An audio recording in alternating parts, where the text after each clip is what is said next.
नमस्कार प्रेक्षकांनो, लग्नानंतर होईलच प्रेम ह्या मालिकेच्या पुढील एपिसोडमध्ये आपण पाहणार आहोत.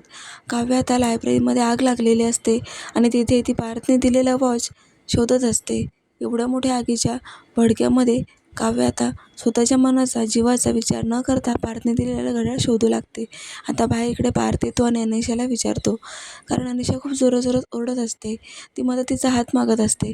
मग जीवाही त्या आगीमध्ये उडी टाकतो आणि काव्याचा जीव वाचवतो. त्यामुळे तो तिला सांगतो की काव्या, मी आहे ना तुमच्यासोबत, तुम्हाला मी काही होऊ देणार नाही. असं म्हणून तो तिला आता उचलूनच घेतो आणि कडेवर घेऊन तो आता आगीतून बाहेर पडतो. पण नेमका आता काव्याला तो वाचवतो, पण स्वतःचाच पाय घसरून तो पुन्हा त्या आगीमध्ये पडतो आणि काव्य एकच आकंत करत असते. आता प्रेक्षकांनो, पार्थने जसं काव्याला वाचवलं तसं काव्य पार्थला पुन्हा एकदा वाचवू शकेल का, हे पाहणं खूप रंजक ठरणार आहे.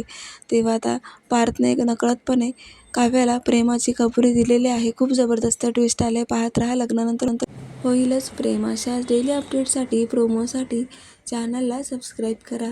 धन्यवाद.